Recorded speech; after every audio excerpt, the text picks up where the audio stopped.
Hey guys, welcome back to my channel. In today's video, I'm trying out a bunch of new Wet n Wild products. I have some brushes, some eyeshadows, some foundation, highlighters, all sorts of different stuff to be trying out today. I did place an order on wetnwildbeauty.com, which I believe right now they have free shipping on any order over $18, so that is great. I bought quite a few things, so in today's video I'm just going to be testing this all out and giving you a couple check-ins throughout the day, letting you know how it wears and what I think of the products overall.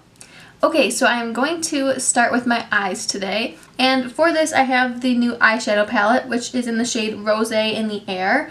This is a beautiful palette. It looks almost identical to the Anastasia Modern Renaissance, so I'm very excited to try this out and see how the quality is. So when you open it up, this is what it looks like. It has a lot of warm tone pinks and some very orangey browns. So it's just a great warm tone palette. So I'm going to start off by just taking some Wet n Wild concealer. This is the PhotoFocus concealer in the shade Light Medium Beige. And I'm going to use this to prime my eyes before using any eyeshadow.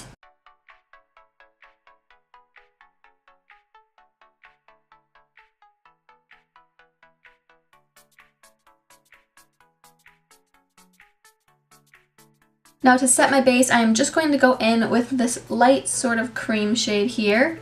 And I actually got some Wet n Wild brushes that I also want to try out. So for this, I'm going to use this P20 brush, which is just a fluffy blending brush. And I'm going to open that up and use that. These brushes seem very, very soft, so I'm excited to see how the quality is. So just dipping into that cream shade, getting a little bit of that, and I'm going to set my base. Now to begin the eye look, I'm going to go in with this bottom transition shade and that same P20 brush. And I'm going to use this all over in the crease and transition area.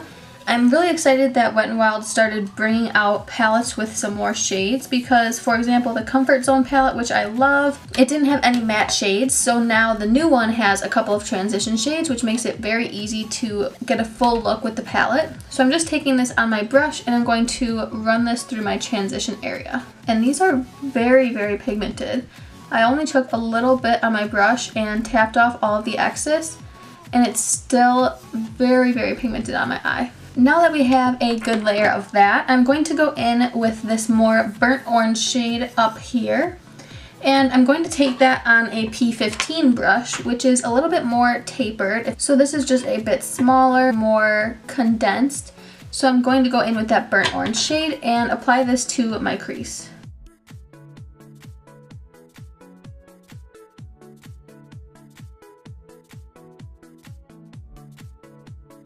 Next, I'm going to take that same tapered brush, the P15, and I'm going to dip into this sort of burgundy shade right here. And I'm going to pack that on the outer and inner corners, sort of to create the basis of a halo look.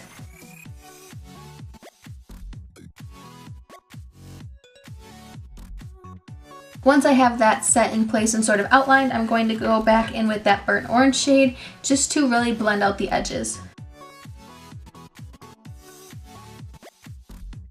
Next, I want to use a little bit of this sort of fuchsia shade. So I'm going to dip in with my P15, the smaller tapered brush, and just put that on the very inner portion of where I put that burgundy shade. Now for the pop on the very center of my lids, I'm going to go in with this shimmery gold kind of shade. And I don't have a new Wet n Wild brush to try out with this, so I'm just going to use the original Wet n Wild eyeshadow brush. And I'm going to pack this in the very center of my lid.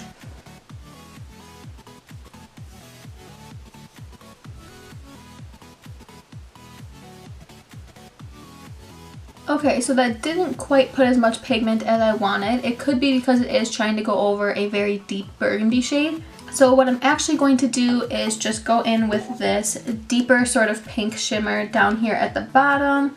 And I'm going to try that one instead.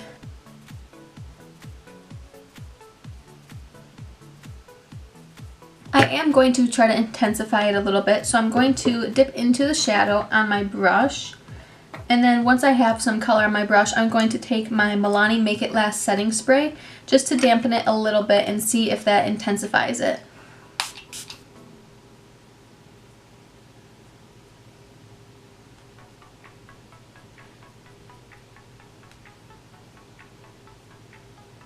So I'm going to move on to my face, and I did order the matte primer from Wet n Wild, and they sent me the face primer, the PhotoFocus one. I'm not sure if that was a mistake or if this is what they are considering the matte primer, because online the photo was a bit different, but I'm just going to use the one that I already have to prime my face.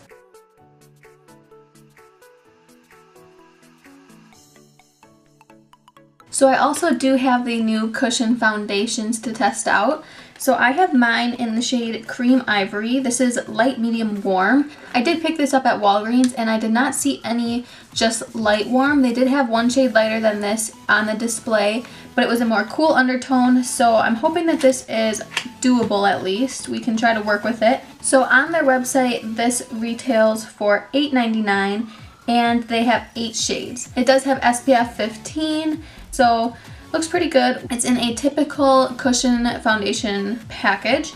You open it up and you get this little sponge, which a lot of people don't really use these. I will try this on half of my face, and I'm also going to try another sponge on the other half. And then you open this up and peel this little seal, and that is where your foundation is. The other sponge that I want to try is this EcoTools Total Perfecting Blender. I've never tried this before and I've heard really good things about it, so I'm really interested to see how this performs.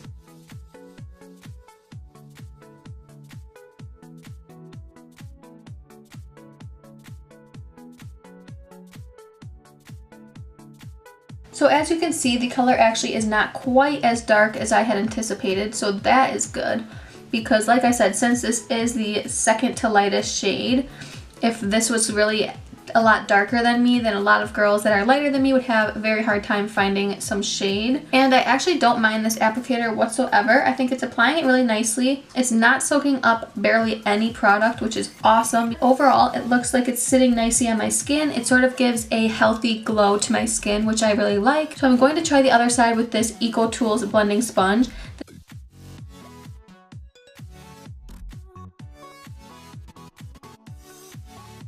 So that is the sponge side. I do think that both sides applied just fine. This did soak up a bit more foundation than the applicator that it comes with, so that's just something to note. Now before I set anything, I did get 2 of the new Hello Halo liquid highlighters from Wet n Wild. I did get the shade Halo Goodbye, which is more of a champagne color, and also the shade Gilded Glow. I think for today's look I'm going to use the shade Gilded Glow. And you want to make sure to apply any liquids or creams before you powder your face, just because that way they will really sit nicely and blend in with all the liquid and cream foundation and concealer that you already have on.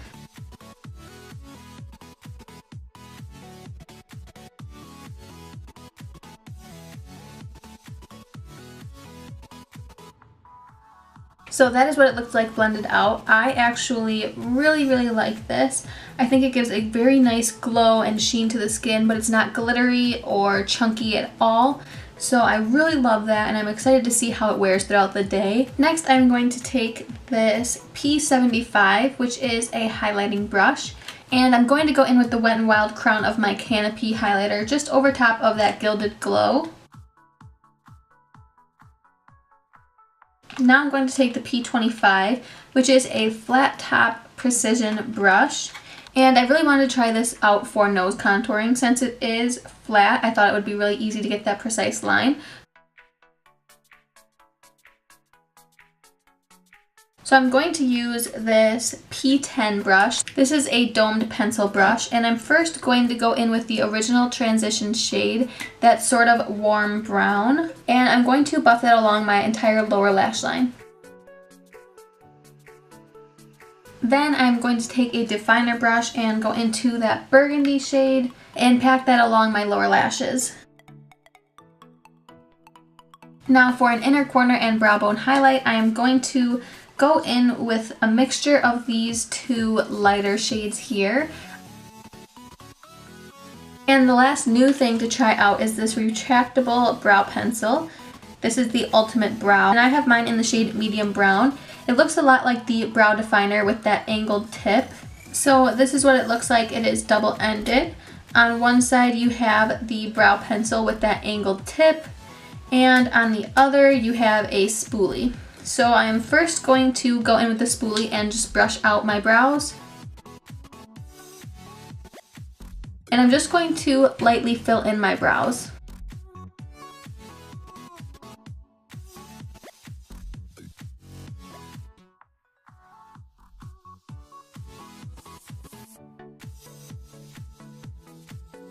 So overall, I think that this color is a great match for me. It is very cool toned, which is nice. A lot of brow pencils tend to be a lot more warm toned. So it was super easy to use. I could get a nice defined brow. Okay guys, so that completes this look.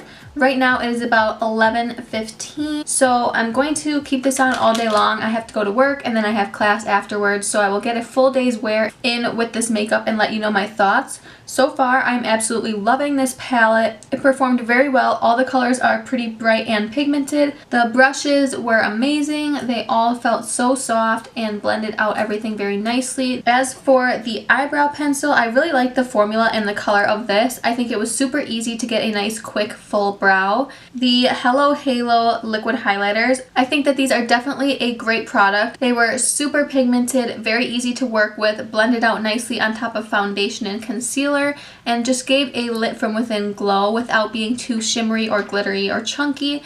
As for the EcoTool sponge, so far I really like this. I definitely have to try it out more. It is a bit stiffer than what I'm used to, but like I said, that could be because it is brand new. I like that it has the sharp edge for getting in your under eye or even underneath your contour or anything like that. And as for this Mega Cushion foundation, I really like how this applied. I think that it looks so smooth and nice on my skin. It does not emphasize any dryness or texture. I really like using it with the applicator that it came with. I think that that is the best way to use the product without wasting any or letting any absorb. Since I do have oily skin, I'm going to be wearing this throughout the day and doing a couple check-ins and letting you guys know how it progresses with my skin. Hey guys, so it is approximately 3:30 right now. So I've had this foundation on for about 4 hours and 15 minutes. And I just want to do a quick update before I get ready to go to school. So I do think that this foundation is holding up pretty well for being a more luminous foundation. I do just want to read you the claims really quickly. So on Wet n Wild Beauty's website, it says, "It's a match made in makeup heaven. Liquid foundation in a cushion compact. Tap the cushion to add just the right amount of coverage or double tap to add more. It's perfectly portable too, with an airtight, no mess compact that makes applying liquid foundation a breeze. Infused with coconut derivative, the luminous, lightweight, and buildable formula helps boost hydration and contains SPF 15 for added skin protection." So it does say that it is a luminous finish, which I definitely agree with. It is very glowy, and when I first applied it, it was quite dewy on my skin. I do look a little bit oily right in here around my nose. On the website, it also says that it is a lightweight and buildable formula. I do agree with that. However, right now it does feel a little bit heavier because I have been wearing it for a couple of hours, and I think that it is starting to settle a little bit into my skin, but it still looks great, and my products that I applied on top of it are still doing very well, so that's not something that I'm too worried about. So I will check back in with you at the end of the night to let you know my final thoughts and if anything has changed and what it looks like after a full 12-hour wear. Hey guys, so it is about 11:40, so I have had this foundation on for about 12.5 hours, and this is what it is looking like so far. As you can see, it has definitely worn off on the bottom of my cheeks, but I also do tend to sit like this and stuff like that during class, so that's pretty typical. I have not touched up or blotted or anything like that, and I think that my forehead and oils are doing pretty well. It is definitely not the worst that I have seen, so that's great. The eyeshadow is starting to crease a bit, but like I said, I've had this on for over 12 hours, so that is pretty typical as well. The highlight is definitely still very vibrant, and the eyebrow pencil as well is still looking great. It has not smudged or smeared around, and overall I'm very pleased. I think the only thing that would be a little bit better is if this coverage didn't really fade away as much as it has, but for a lighter coverage foundation, and especially after 12 hours and me sitting like this in class and stuff like that, definitely not as bad as it could have been. Okay guys, so that wraps up this video. I really hope you enjoyed it. I'm so pleased with everything that I've used so far. Be sure to let me know if you've tried any of these products down below and what you think about them, if your thoughts differ from mine. If you like this sort of video where I test out a bunch of different products and do a wear test, be sure to give it a thumbs up and subscribe to my channel if you haven't done so already. Thank you so much for watching. I really hope you enjoyed it, and I will see you in the next one.